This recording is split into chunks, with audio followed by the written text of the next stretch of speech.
Teleproyecto. Declarado de interés nacional por el Ministerio de Cultura de la República Argentina.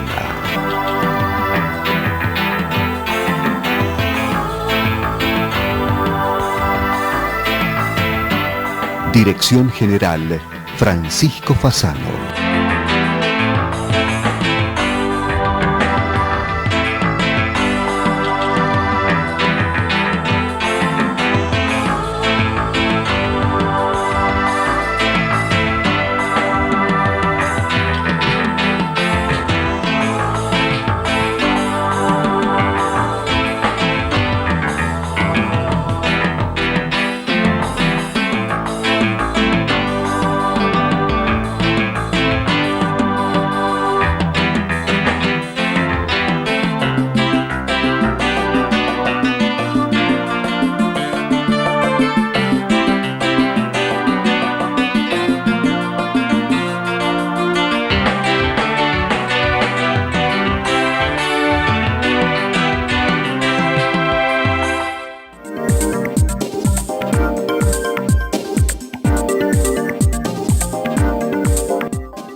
Universidad de Morón, Facultad de Arquitectura, Diseño, Arte y Urbanismo.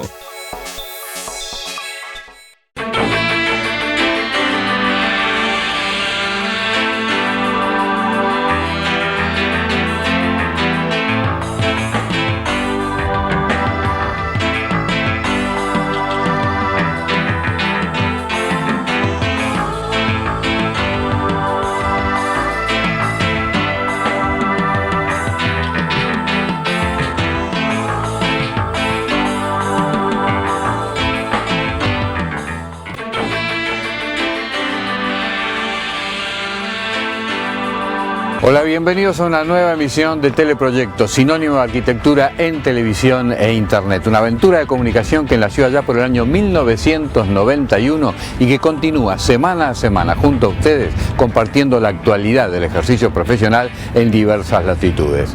Nos encontramos en la ciudad de Azul, en la provincia de Buenos Aires, a donde hemos venido para compartir las obras que el arquitecto Francisco Salamone realizó en la región. Comenzando por esta, la Plaza San Martín.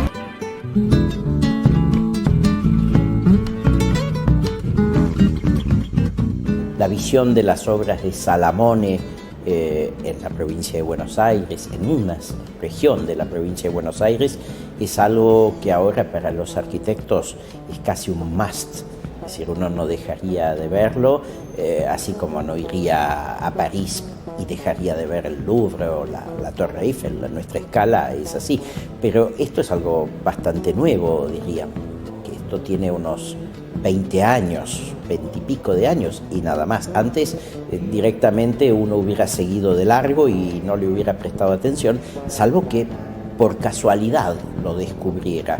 Pero hubo descubridores de Salamone, pero más allá de estos estudios, todavía la figura de Salamone es una cosa casi de iniciados arquitectos, historiadores de la arquitectura, sensibles a descubrir estas cosas intermedias de los años 30, y digo estas cosas intermedias porque ni son la modernidad que nosotros admiramos habitualmente, de Corbusier, Gropius y demás, ni es nuestra contemporaneidad. Casi diría que es algo que quedó como en la noche de los tiempos, a pesar de ser bastante reciente y no muy bien visto, es decir, asociado a cosas bastante complicadas. Él participó en hacer temas de obras públicas donde estaban las plazas, los cementerios, etc. Pero, por ejemplo, la Plaza de Azul es una plaza que tiene una distribución pero es muy tranquila, ahí no se ve esa casi prepotencia de la presencia de la arquitectura. Sí, Salamone tiene un conjunto de obras grandes para el poco tiempo en el cual fueron construidas, básicamente municipalidades, mataderos, fachadas de cementerios y una cantidad de pequeñas intervenciones urbanas, como por ejemplo el diseño de las plazas. Dicho así, la estadística minimiza la cuestión y no la pone de relieve. Ahora es cierto que Salamone fue, podríamos decir, un diseñador integral. no solo hizo edificios aislados, sino que intervino fuertemente en distintas ciudades y también en la plaza. Y la plaza para esas ciudades es como, podríamos decir, el resumen del espacio público, es lo más representativo. Estamos hablando de ciudades en donde todavía frente a la plaza están las principales instituciones y es el lugar de la vuelta del perro, es decir, es el lugar donde se dominguea, podríamos decir, donde la gente se viste para ir a la plaza, a lo mejor para participar en una ceremonia religiosa, en la misa, o simplemente se recorre la plaza y se mira cuidadosamente a los otros que nos están mirando a nosotros también.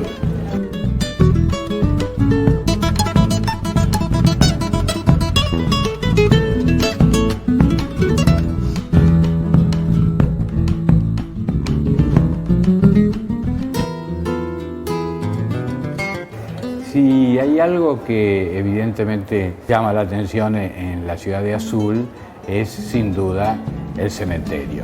Hay algunas cuestiones en relación con esto. Los cementerios nos llevan a hablar de los rituales vinculados a la muerte y este es un tema sobre el cual se ha escrito mucho. Sarmiento se ocupó en su momento de la muerte y tuvo ideas muy avanzadas para su tiempo, cuando él decía que en torno a una tumba nacieron las ideas de familia y de sociedad. Pero él también agregaba que el monumento conmemorativo, sin necesidad de que esté el muerto allí, sustituye a la tumba en cuanto a esa necesidad emotiva de evocar. Y si nosotros hacemos un recorrido por el siglo XIX, vemos que el cementerio es un lugar condenado a la extinción en favor del cremacionismo. Esas eran las ideas de los hombres progresistas del siglo XIX, mientras que el culto a la muerte evidente en los edificios de Salamone son casi todo lo contrario, es como una especie de celebración artística, pero al mismo tiempo con una expresión artística dolorosa y ostentosa del lugar del cementerio, así que podríamos decir que es una actitud reaccionaria frente a las ideas higienistas del siglo XIX. Es una especie de ambientación o de escenografía que rescata, digamos, lo más doloroso de la muerte y lo expresa, podríamos decir, de un modo expresionista.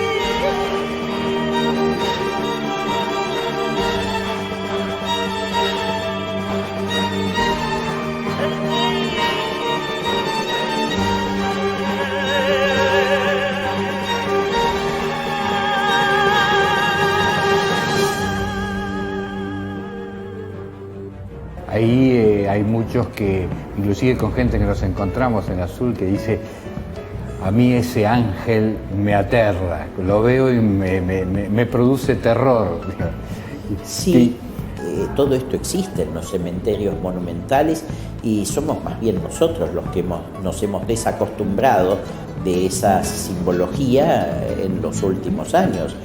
Pero nuestras relaciones, podríamos decir, pudorosas con la muerte son las que han evolucionado y por eso hoy en día produce esa sensación de desagrado, de terror, podríamos decir, porque la alusión es demasiado directa y no es simbólica.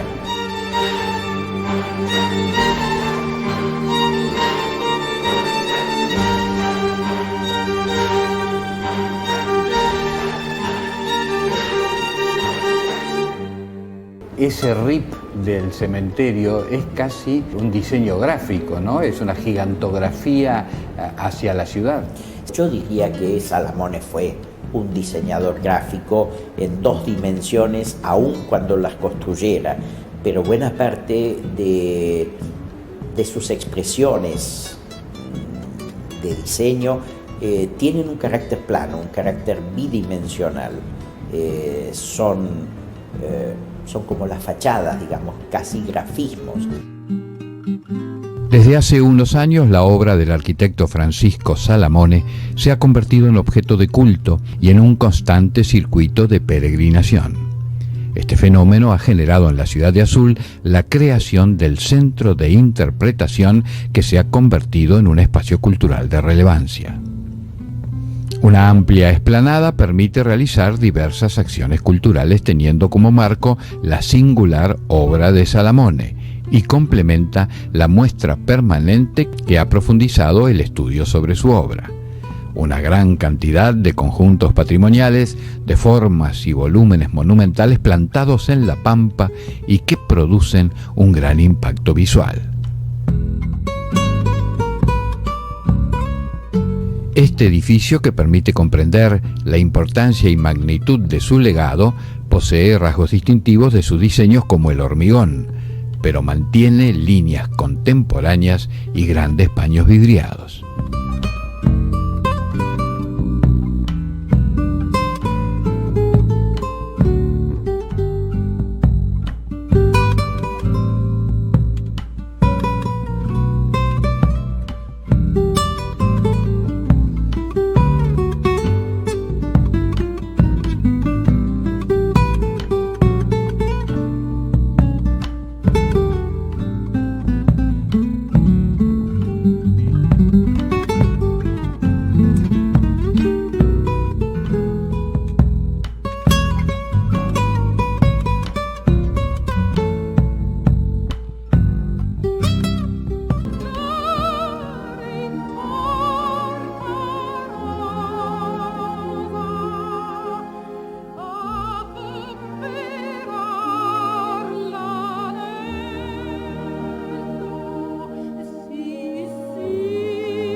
Otro de sus clásicos son los mataderos, que podían haber sido simplemente funcionales, pero le puso otra impronta, ¿no? El tema del matadero sí es un tema muy característico, y ahí yo diría hay algo raro en Salamone, porque que haya construido palacios municipales es lo esperable de un arquitecto cuando hace arquitectura monumental, que haya intervenido plazas, que haya diseñado fuentes. También es razonable y es habitual. Es menos habitual que haya hecho fachadas de cementerios, y es muy raro que haya convertido en objetos de meditación estética edificios tan directamente funcionales como los mataderos de Hacienda. Pero el matadero de Hacienda es algo muy típico de la pampa húmeda, especialmente del aspecto pecuario, de la producción de la pampa húmeda. Y el matadero siempre ha sido un edificio complicado para diseñar por los arquitectos. Pero lo que ha hecho Salamone es darle una expresión dentro de la familia de su arquitectura, una expresión, diríamos, monumental, simbólica al edificio industrial del matadero.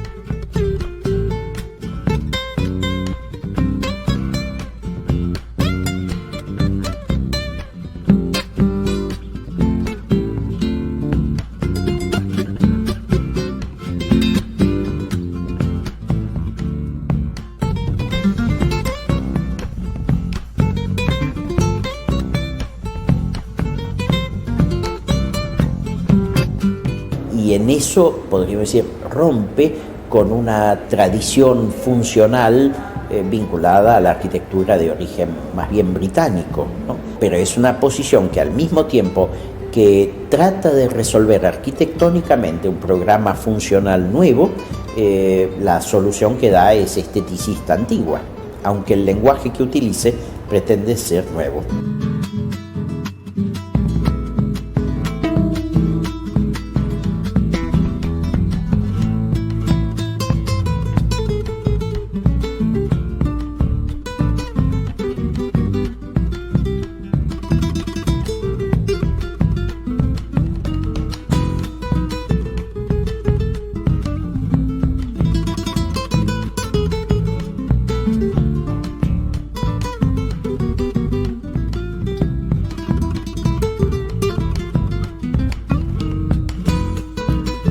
Señalabas al principio que hace pocos años en realidad que se empieza a investigar y recuperar la imagen del arquitecto Francisco Salamone.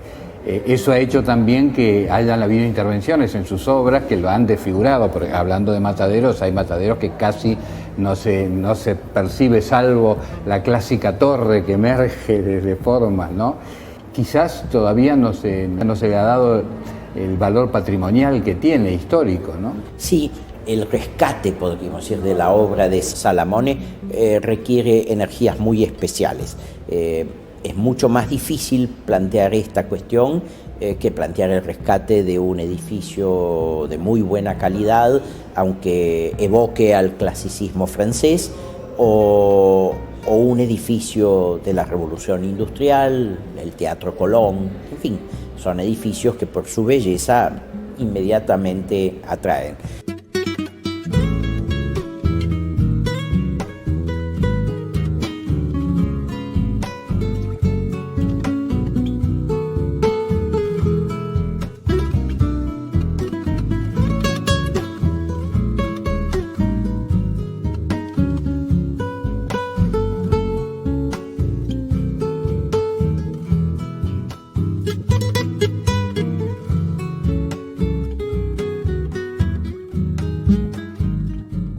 El caso de Salamone es un caso que requiere otro tipo de explicaciones. Valorizar a Salamone es difícil porque implica inmediatamente la asociación con un periodo político. Y ese periodo político quedó no solo desacreditado, sino también sin herederos que lo defiendan. La gestión de Fresco y bueno, todas las denuncias que había de carácter político sobre los fraudes y los manejos autoritarios y todo eso, de algún modo quedaron en la historia como un periodo eclipsado, como un periodo que cuesta estudiar porque inmediatamente es una referencia ideológica. La arquitectura no tiene esa connotación, sino que es mucho más neutral, pero inmediatamente sale la asociación con lo político, es inevitable. De modo que convencer a alguien que detesta las ideas políticas de Fresco, como las detesto yo, de que eso también es parte de la historia argentina y que eso como documento tiene valor, es mucho más difícil que convencer a alguien de que es importante preservar una escuela de las escuelas de Sarmiento, y así todos estamos con los problemas que estamos con las escuelas. Y además hay que aplicar una buena fórmula. Si uno, por admirar o apreciar el Palacio de Versalles, fuera a aprobar las cosas que hacía Luis XIV, mejor tendría que hacer un examen de conciencia. De las cosas que llaman la atención también de Salamone es que podía haber hecho cosas tan monumentales como podía haber sido, bueno, el cementerio, pero también pequeñas intervenciones en los que eran los municipios de pequeñas ciudades, de pueblos casi, que en realidad son como casitas con torre, ¿no? Salamone pudo hacer lo que hizo por dos razones. En primer lugar, porque él era creativo, era capaz, era original y era capaz de realizar obras. Y en segundo lugar, porque era una especie de outsider de la arquitectura. Es un hombre que se formó y seguramente se formó muy bien en la Escuela Industrial Otto Krause, porque el Otto Krause era altísimo nivel, tenía unos maestros impresionantes y entonces esa formación, diría, es ya suficiente como para poder construir. Otra cosa es hacer arquitectura. Después estudia en la Universidad de Córdoba, una universidad importante, y no tiene una trayectoria destacable posteriormente en el arte arquitectónico a tono con lo que seguían habitualmente los colegas, es decir, participando en concursos, teniendo grandes encargos privados, luciéndose dentro del mundillo de la arquitectura.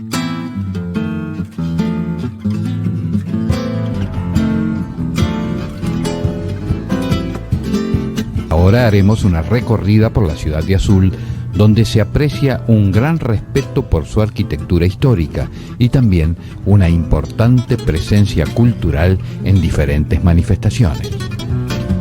Y al llegar al Museo de Arte López Claro, no podemos dejar de recordar la exposición que el gran Clorindo Testa hizo en abril de 2012 bajo el título Algunos cuadros viejos, otros no tanto. La presencia del maestro atrajo a numeroso público deseoso de formar parte de este acontecimiento.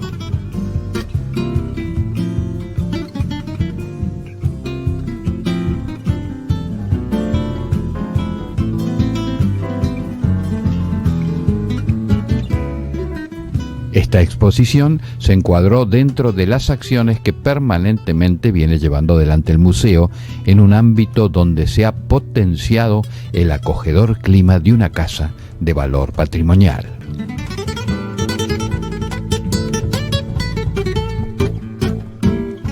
Ya en el espacio público, un papiro de cemento de 40 metros se despliega en el margen izquierdo del río Azul, relatando la historia local, repleta de personajes pintorescos, paisajes arquitectónicos y leyendas urbanas contadas por la paleta del reconocido artista plástico azuleño Omar Chirola Gasparini.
En la otra orilla, cruzando el puente en uno de los muros de la Casa de López, la más antigua de la localidad, se puede apreciar la pintura del reconocido ilustrador Miguel Rep, que sintetiza el hermanamiento de la ciudad con la de Alcalá de Henares, en España, lugar donde nació Cervantes.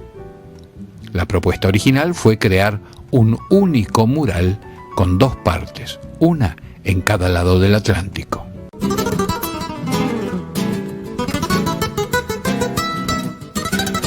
Enfrente, la presencia del grupo escultórico realizado en hierro y chatarra por el artista Carlos Regazzoni recibe a los visitantes y recuerda que uno acaba de ingresar a la cervantina ciudad de Azul, patrimonio del futuro.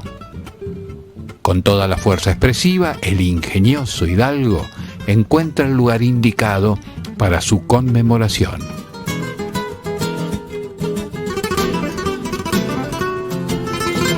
Construida en 1883 respondiendo a la corriente estilística ecléctico-italianizante, la Casa Ronco es una biblioteca-museo que alberga la colección de libros de Cervantes más grande fuera de España, recopilada por el doctor Bartolomé Ronco, su antiguo propietario. Cuenta también con otra colección no menos importante, con joyas bibliográficas de José Hernández, como la primera edición de la primera parte del Martín Fierro, con correcciones de puño y letra del autor, y la primera edición de la Vuelta de Martín Fierro con una dedicatoria al doctor Estanislao Ceballos.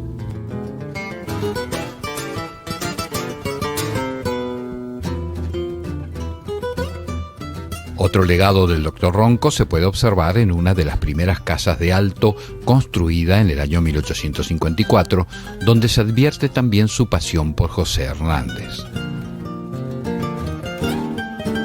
En la Biblioteca Popular de Azul, Museo Etnográfico y Archivo Histórico Enrique Esquirru, impulsó la idea de dotar a dicha institución de espacios que contaran la historia de un pueblo surgido en plena Pampa en el año 1832 y que fuera además testigo de importantes episodios que hicieron a la historia del país. Todas acciones que reafirman la vitalidad de la cultura en la que fuera nombrada Ciudad Cervantina de la Argentina por la UNESCO.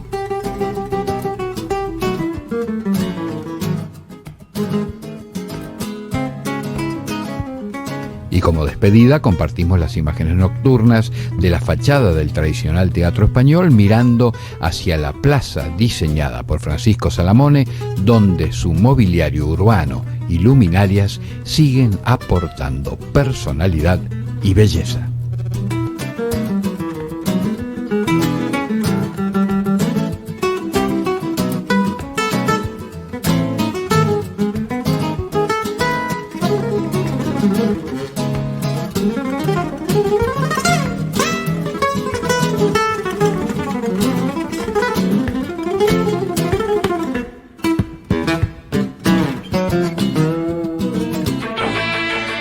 Y de esta forma vamos llegando al final de la presente emisión de Teleproyecto, sinónimo de arquitectura en televisión e internet. Una aventura de comunicación que nació allá por el año 1991 y que continúa en forma ininterrumpida junto a ustedes compartiendo la actualidad del ejercicio profesional en diversas latitudes. Esperamos que haya sido el agrado de todos ustedes. Por nuestra parte nos vamos despidiendo hasta cualquier momento en algunas de las herramientas digitales que ponemos a su disposición. Nuestro sitio web, el nuevo blog de Teleproyecto, todos los programas subidos a YouTube y a Vimeo e interactuados con las plataformas de Facebook y Twitter. Será entonces hasta cualquier momento.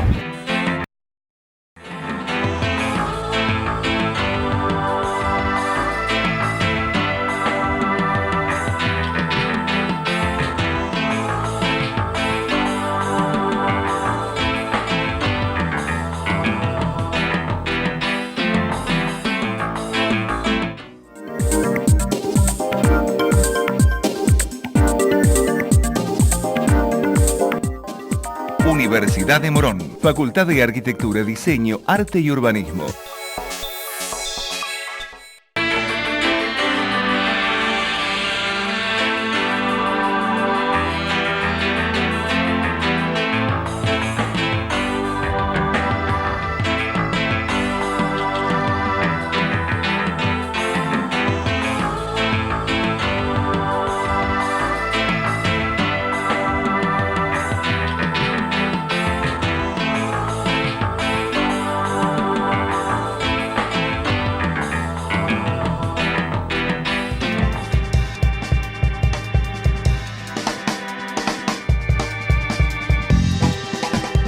¿Tiene registrado en video profesional el desarrollo completo de sus obras? Desde Teleproyecto, la empresa con mayor experiencia en filmar arquitectura y construcciones, ponemos a su disposición nuestro departamento de seguimiento de obras en video.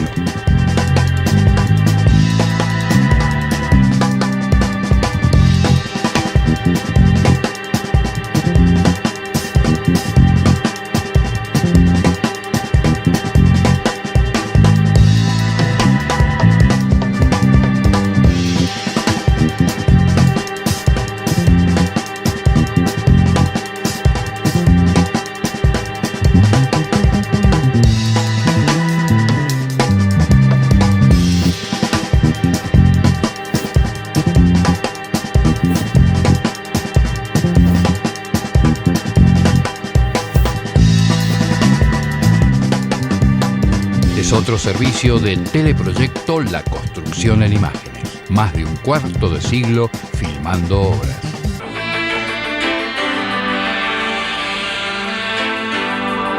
Fue una producción de Teleproyecto, www.teleproyecto.com.